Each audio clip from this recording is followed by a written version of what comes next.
मंजूर कर ली गई दरख्वास्तें और सुप्रीम कोर्ट का जो 12 जुलाई का फैसला था उसे कलअदम करार दे दिया गया है। आप किस तरह से एनालाइज करेंगे इस सारी सूरत हाल को? देखिए, ये जो फैसला आया था 12 जुलाई का, उसमें कुछ कंट्रोवर्सी थी, टेक्निकल कंट्रोवर्सी थी काफी। और हालांकि सबको मालूम था कि जो हुआ था वो सबके सामने था, किस तरह से पीटीआई के लोग इलेक्ट हो गए थे, लेकिन वो कानूनी तौर पर उसमें काफी कॉम्प्लिकेशंस थी।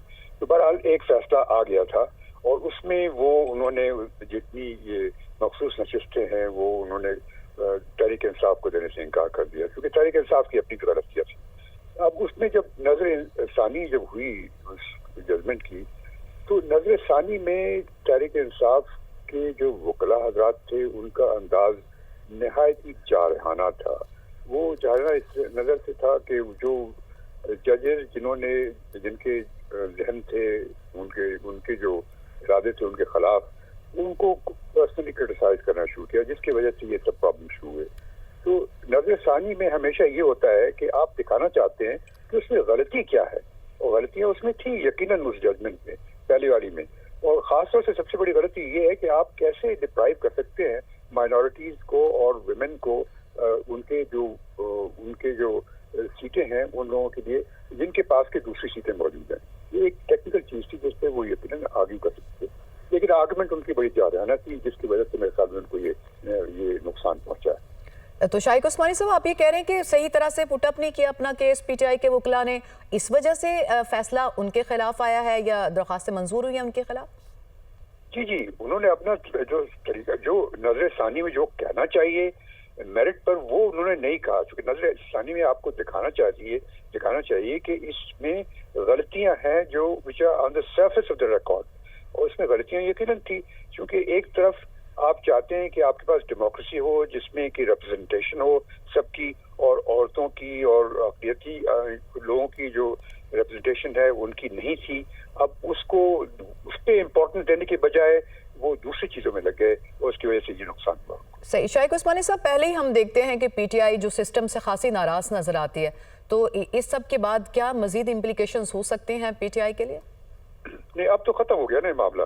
अब तो जो मखसूस नशिस्तें हैं वो उनको नहीं मिलेंगी, और अब जो वो डिस्ट्रीब्यूट हो जाएंगी दूसरे पार्टीज में उनकी प्रोपोर्शनली, और दूसरी पार्टीज की इतनी मेजॉरिटी हो जाएगी कि अब तो उनका बहुत असेंबली में बहुत कंट्रोल हो जाएगा। सही।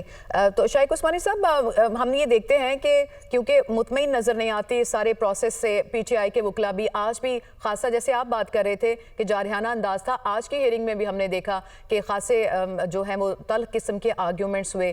तो आप ये समझते हैं कि सारा जो है इसका बोझ पीटीआई की लीगल टीम पे जाता है, इसको सही से ना अपने पॉइंट्स को पुटअप करने की बजाय एग्रेशन दिखाने की वजह से? जी, ये मैंने आपसे कहा था कि जारहाना अंदाज जो है इसने उनको नुकसान पहुंचाया। और भी उन्होंने बातें की, लेकिन जारहाना अंदाज नुकसान पहुंचाया था।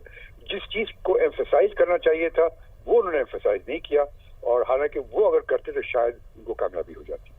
सही, ठीक हो गया। शाइक उस्मानी साहब, आप जैसे पॉइंट अभी आप कह रहे थे कि जो पहला फैसला था उसमें जो थी वो पेचीदगियां थी, उसमें मामला थे, कानूनी इशू से, थोड़ा सा अगर हम इसको रिकॉल कर सकें कि उसमें क्या मसाइल थे, अगर आप नाज़रीन को दोबारा से इनलाइटन करने के लिए बता सकें।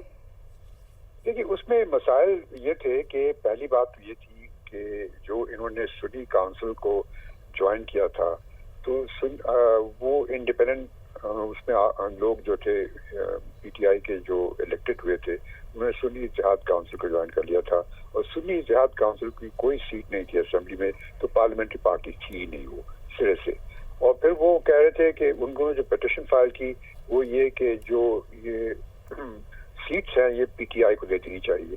अब ये सब, और दूसरी ये कि पीटीआई खुद जो अग्रीव पार्टी थी वो खुद तो सामने आई नहीं, तो कोर्ट कैसे उनको रिलीफ दे सकती थी? टेक्निकली उससे बड़े फ्लॉज थे, जिसकी वजह से उन्होंने फैसला कर दिया। लेकिन उसको नजर सानी में वो यकीनन बेहतर रिजल्ट ला सकते थे अगर उनका अंदाज सही होता। सही।